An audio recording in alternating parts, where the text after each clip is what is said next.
mitra kaum dangu nu sami-sami ngapadukan dongeng atanapi pamirsanya para mitra pemirsa.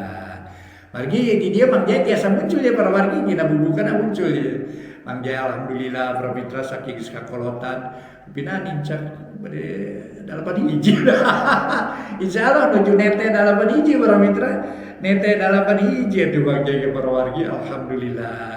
Masih tiasa kene nganaon teh nepangan mitra di channel YouTube ieu.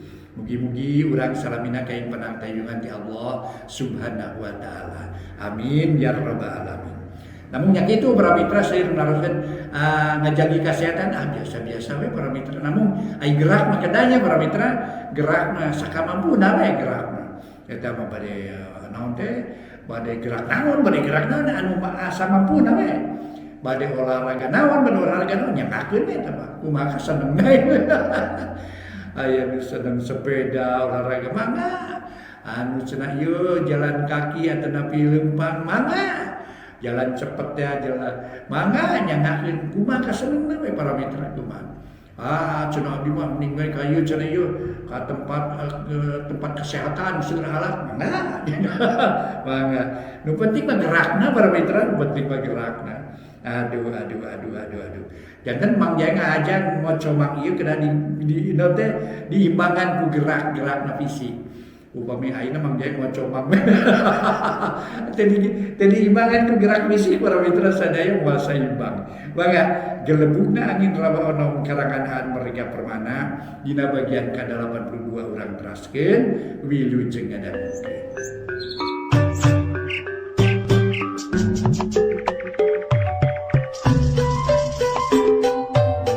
Para mitra pamiarsa wilujeng tepang dangu sareng acara matuh dongeng enteng pangbeberahmana.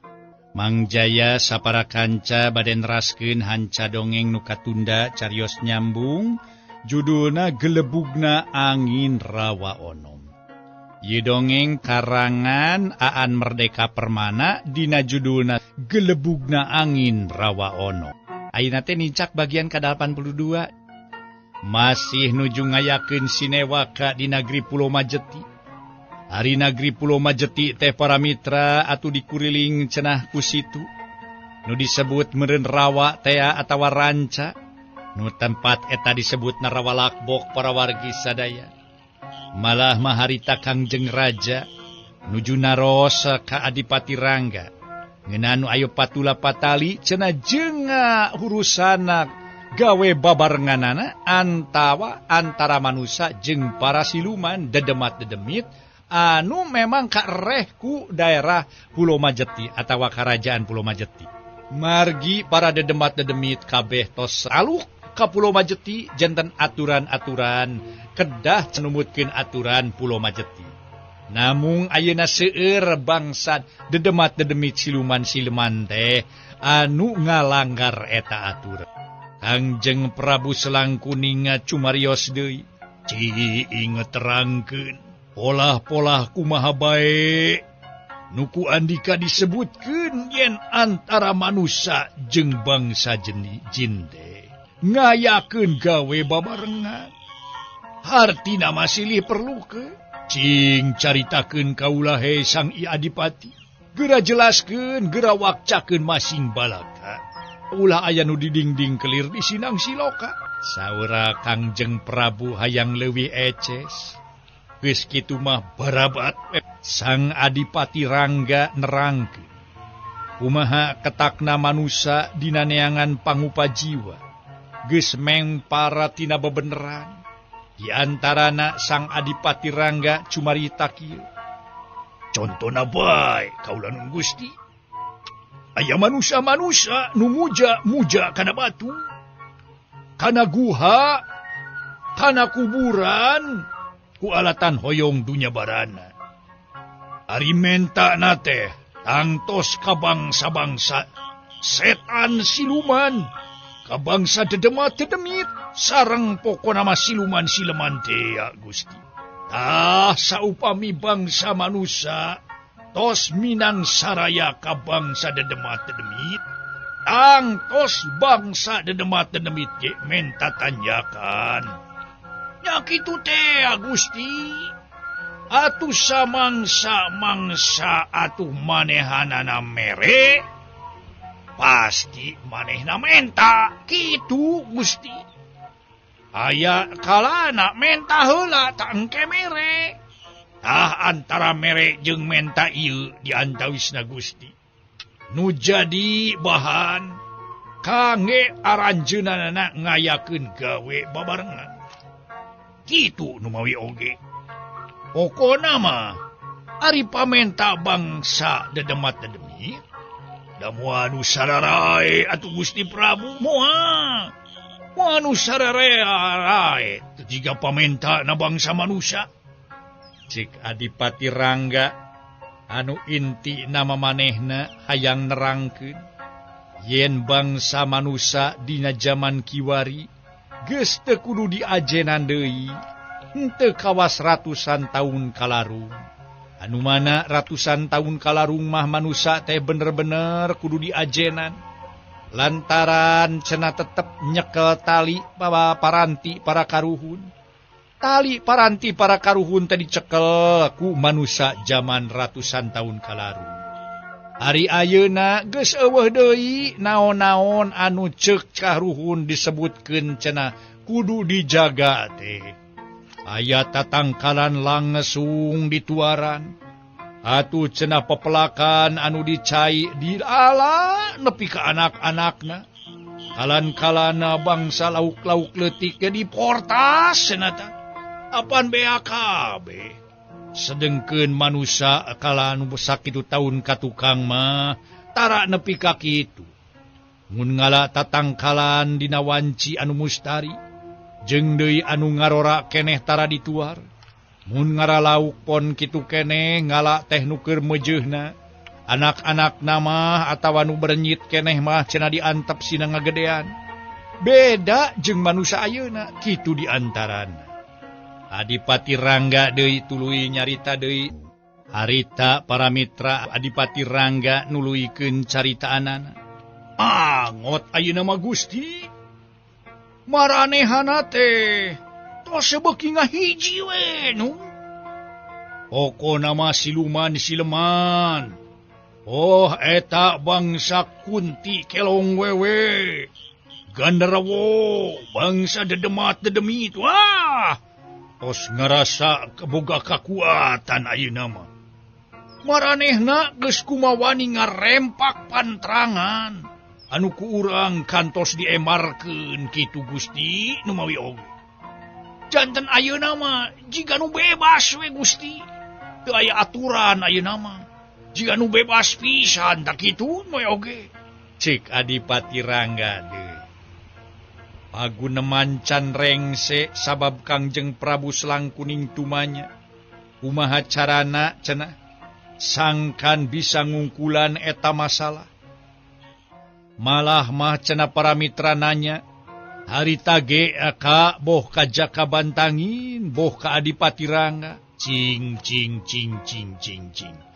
Ayeuna kumaha carana ngungkulanana.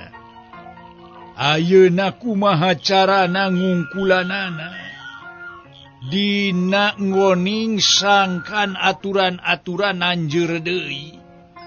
Sangkan cenah sing sagala rupa palangran-palangran bisa dilaksanakeun.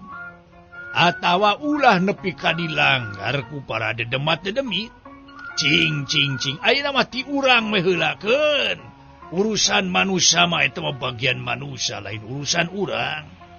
Ngan urang ulah nepi ka ngalanggar palangran-palangran. Cing kumaha?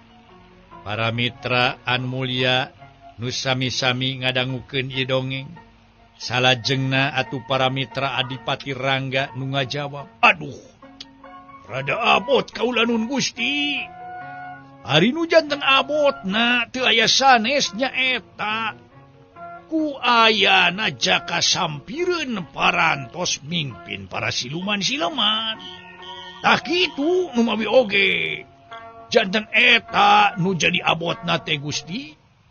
Para wargi sadaya memang harita teh obrolan jiga-jiga nu ngabuntut bangkong. teu aya pemecahan kudu kumaha cenah carana ngungkulan ieu masalah. Sangkan ulah katutuluyan. Sedengkeun atuh cenah katerangan ti Kangjeng Prabu selangkuning geus jelas. Ayeuna mah cenah urang rengsekeun bae di jero heula kitu. Tah, geus beres ti dinya kakara atuh urang cenah ngurus anu sejena. Tungtungna para wargi sadaya Adipati Rangga harita teh. Memang oge molotot ka Surajaya para wargi sadaya. Atuh ningali kaayaan kitu Surajaya nu ngayak-yak teh. Geus kitu atuh para wargi sadaya Kangjeng Prabu cumarita deui. Sok Surajaya Andika geura nyarita. Kumaha kira-kira nana Andika bisa ye. Ngungkulanana jeung Andika bisa. Mere gamaran sangkan jaka sampireun ulah katutuluyan. Nyieun tindakan-tindakan anu ngalanggar aturan jeung palangeran. Jeung deui nyieun tindakan anu rek nimbulkeun karaman di negeri Pulo Majeti. Cing kumaha. Para mitra anu mulia Barabat we harita teh. Jakasa Barabat Surajaya ngadongengkeun perkara dununganana. Nyaeta anu katebalah jaka sampireun teh para mitra ditetek teh aya nu kaliwati awal nepi ka akhir. Rengse ngadongengkeun eta pasualanna Adipati Rangga Cumarios. Waduh. Kumasihan warto soal pola-pola dununganana teh. Teu ngahampangkeun kana dosana nu. Nu kieu mah kasasage bakal beungeut yang hareup ati mungkir. Kadunungan warni hianat teu satia ka urang ge sami. Watak mending podaran we nu kieu mah Gusti. Ceuk Adipati Rangga bari molotot ka Surajaya. Harita ge Adipati Rangga molotot ka Surajaya. Hari anu dipolototan beuki ngayak-yak we. Samalah candi kukumaha geus ampun-ampunan. Angot ngadenge usul Adipati Rangga. Sangkan Surajaya dihukum pati. Ngan untungna bae Lendra heuwat nyarita cenah Surajaya tong nepikeun ka dihukum pati. Sabawong-bawongna jalma ari geuskeun aku kapok mapiraku rek milampah deui kasalahan. Harita Mang Lendra ngilu nyarita. Sawios jisim kaula we lah bade milarian tilas dunungan mah. Heuna kaula lah. Ku ieu ku jisim kaula bade dibabantun kitu. Milarian tilas dununganana sawios lah kitu. Kitu ge mun inyana kersaeun semua. Tah kitu keun we etang-etang kanggo ieu. Kanggo non teh tuduh jalan kitu tah. Bade dipilarian tadi mana ina jaka sampireun ku jisim kaula kitu nu. Manawi kitu ge ieu mah samun kawidian we ku Kangjeng Prabu kitu nu oge. Anjeunna teh ulah dihukum pati kitu tah. Sawios udah mangfaatkeun we ku urang. Heuh nepi ka mana moal nya. Pan tadi ge tos disebatkeun anjeunna teh. Hartosna teh sabaong-baongna ge aya kapokna kitu. Moal nya teu kapok. Moal nyarek tuluy-tuluyan nutur-nutur jaka sampireun kitu. Nu moy ayeuna mah urang mangpaatkeun bae datang tos manginten. Ieu nya hartosna mah nya Surajaya teh uninga di mana panyumputan jaka sampireun. Pantos kitu mah gampil semuanya etang-etang non teh kang tuluh jalan kitu maksud teh. Manawi ka ieu kawidian ku Kangjeng Prabu mun alimeun mah mangga we bade disiksik di walang-walang oge disiksik dikunyit-kunyit dicacak di walang-walang nyangakeun. Pami alimeun mah kitu ngan upami kersaeun disarengan ku jisim kaula nya bade disuhunkeun we ku jisim kaula. Sawios kang tuluh jalan kitu maneh oge. Satu para mitra sadaya barang Mang Lendra harita teh nyarita kitu bari melong ka Surajaya. Puguh we diomongan kitu Surajaya meuni giak milih nutulkeun Mang Lendra. Malah bari auk-aukan cenah manehna rek ampun-ampunan moal sakali-kali deui biuk samiuk jeung ieu jaka sampireun. Malah ayeuna mah cenah rek satia satuhu ka raja kitu para mitra sadaya. Malah cenah nuhun pisankeun cenah manehna sanggup pikeun tuduh jalan mah kitu cenah ceuk kasanggupanana anu kasebut Surajaya. Andika ayeuna boga hutang nyawa ka ayeuna pokona mah ka kaula. Iheula basa Andika deuk maehan kaula. Andika ukur sageprakan ku kaula dihampol. Mun kaula telenges, harita ge Andika teh geus kojor lain. Hutang nyawa nu kadua ayeuna pisan. Cing. Sabab mun Andika teu milu ka kaula, Andika pasti dihukum pati di dieu. Jelas atuh ieu mah. Nah we, mun teu sanggup mah diserengkeun we, suhun. Kadipati Rangga kitu. Cing. Cing kumaha? Cek Lendra. Surajaya sanuk-sanuk menta dihampura. Tur moal sakali-kali deui milampah kajahatan ulah ilu ka karaman-karaman. Oh, ieu teh kasempetan nu pamungkas ieu baraya ieu. Sabab mun geus nista maja utama, Andika moal aya hampurana deui kitu. Pokona mah, ieu kasempetan pamungkas ieu. Geus nepi ka nista maja utama ayeuna nepi ka karamaja tah kitu. Aduh, ti nista kahiji geus ayeuna ka karamaja engke mung geus nepi ka utama. Wah, ka laut atuh. Jadi jelasnya mun Andika salah ngalarapkeunana, mun Andika henteu boga pikiran panjang, waduh, Andika teh nepi ka poe ieu hirup teh. Itu pek ayeuna mah ti ayeuna mah geura teleban kana pikir. Geura etanya, geura ieu sawang ka hareup. Yen kahirupan urang teh masih kene panjang. Kitu? Ayeuna mah ulah wani, ulah ilu ka bangsa karaman-karaman. Contona bae jaka sampireun. Ayeuna mah kudu sadia satu ka raja, nyaeta Prabu Selangkuning kitu tah. Cek Manglen. Tungtung nama Surajaya ungut-ungutan tanda rek nurut kana eta omongan saterusna paguneman pindah kana mikiran nasib Ki Patih Wirabangsa. Geus eces apaan? Patih Wirabangsa boga budak nu jadi karaman. Dah cing ayeuna kudu dikumahakeun nu jadi bapana ayeuna. Cing sugan, Andika boga pamadegan. Ieu mah nu araya di dieu we. Kaula mah tumanya teh kanu araya di dieu. Kanu ke nyaeta ngayakeun merbayak sa di tempat. Cing kaula minta jawaban. Kudu kumaha kaula dina ngoning nibankeun hukumanana. Adipati Rangga cumarios. Gusti, bobot pangayon timbang taraju aya di diri Gusti kaula nun. Bade disiksik, dikunyit-kunyit, dicacag, diwalang-walang nyangakeun kaula nun. Janten nyangakeun kumaha Gusti Prabu bae kaula nun. Teu bisa kitu Adipati. Teu bisa kitu lantaran kaula teh yeun nya.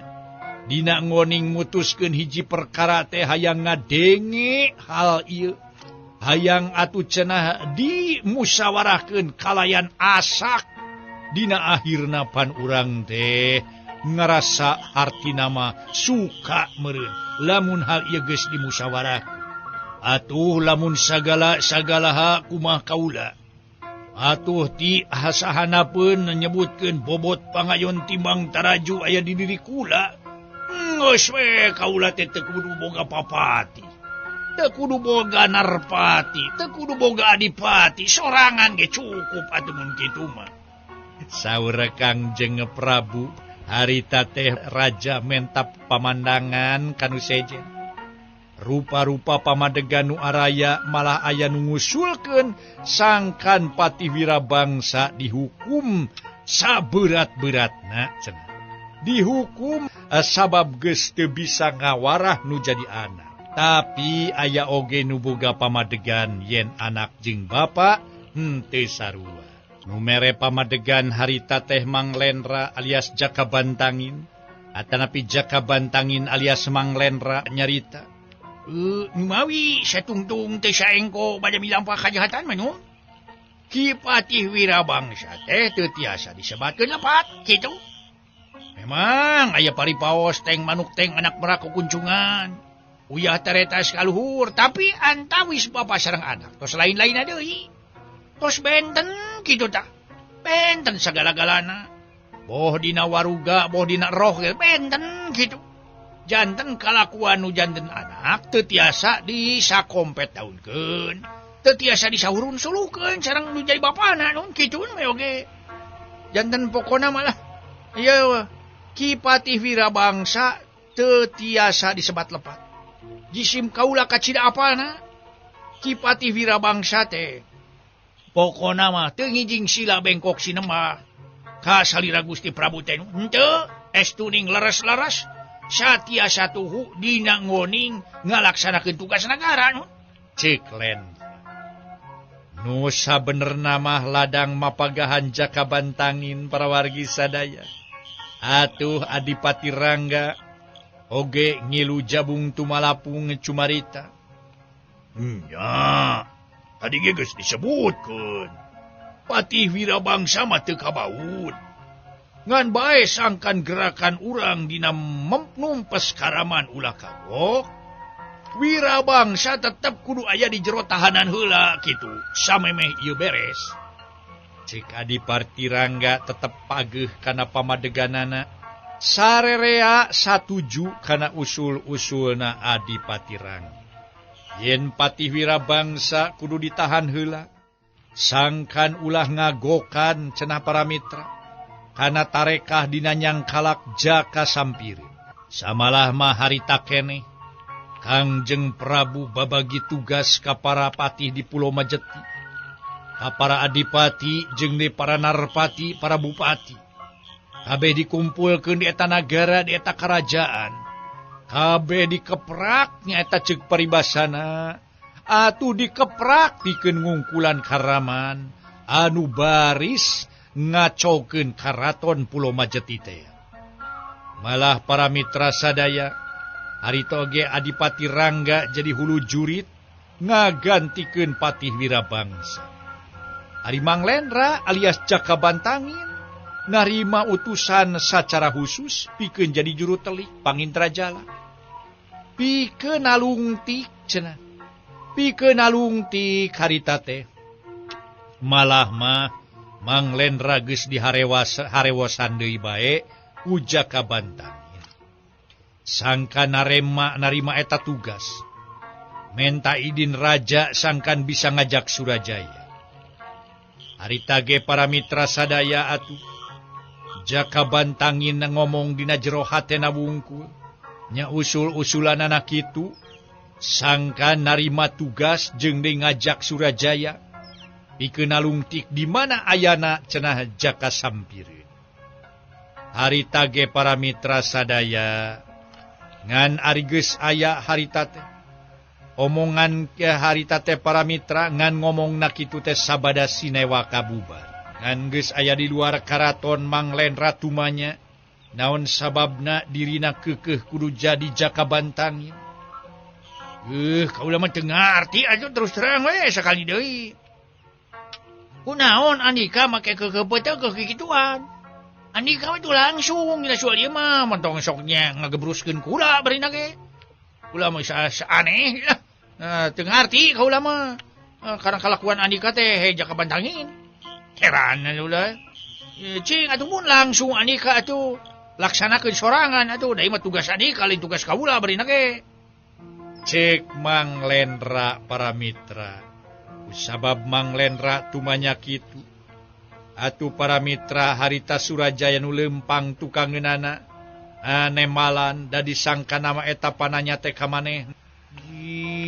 Kukuh kikituan kumaha Jakabantangin. Kaula mah tuh tadi geus ucap moal deuk kula ilu deui. Kana gawe non teh karaman teh kitu. Cek Surajaya para mitra anu mulya. Munguh mata keheul keur hate Mang Lendra.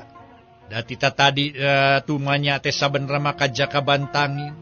Lain ka Surajaya ari Jakabantangin nu ditanya ukur ngaheuheuh seuri, ukur kadengieun ku Mang Lendra wungkul. Harita Jakabantangin seuri ngagak-gak ngalelece para mitra sadaya nyaeta ka Mang Lendra. Atuh parupuguh we. Harita ge para mitra sadaya naon sababna cenah. make jeung nanya teh ucapanana dikedalkeun. Teu jiga tadi cenah nanya ngan syukur jero hate, pongan sorangan we cenah kitu, cek Jaka Bantangin teh. Ngadenge kitu para mitra Mang Lendra ungeuk-ungeukan. Eta mungguh matak heran keur Surajaya nu nyaksian tukangeunana.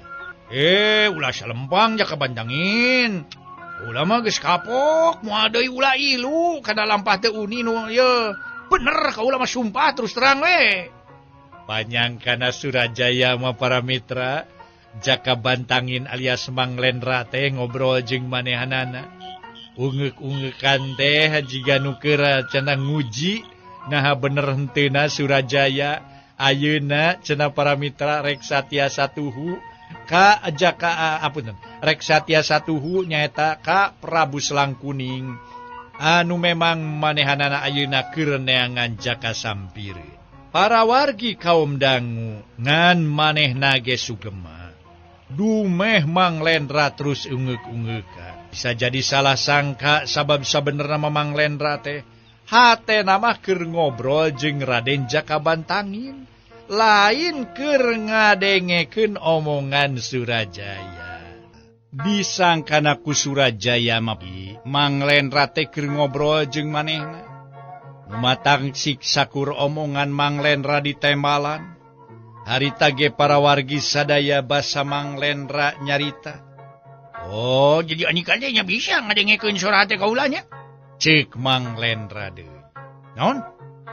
Kaula mah teu bisa nebak-nebak si hati anika teh. Bantangin. Tapi masing kitu kaula ayeuna geus percaya kana kajujuran anika dina bumela ka Karajaan Pulau Majeti. Cek Surajaya salah sangka. Disangkana mah Mang Lendra teh nyarita ka dirina. Padahal Mang Lendra harita nyarita jeung Raden Jaka Bantangin. Para wargi, ngan saukur dina hatena wungkul nu sejen mah nu nyahoeun. Nganaha atuh sora Mang Lendra make kaluar cenah para mitra. Da biasana bisa manehna teh ngomong jero hate wungkul. Mang Lendra harita ngomong deui kulantaran dijawab wae ku Surajaya. Cicing sia. Ulah mah lain nyarita kanika lain bani ge. Cek Mang Lendra nyentak bari ngalieu ka tukang. Watu harita tepkeun Surajaya. Engke dina wanci nu mustari, dina mancak nu sampurna nya. Pokona mah ka andika patan wande bakal dibedakeun. Naon-naon nu geus kaalaman ku kaula ayeuna, pokona mah kitu. Ayeuna mah waktuna kaburu beak ongko.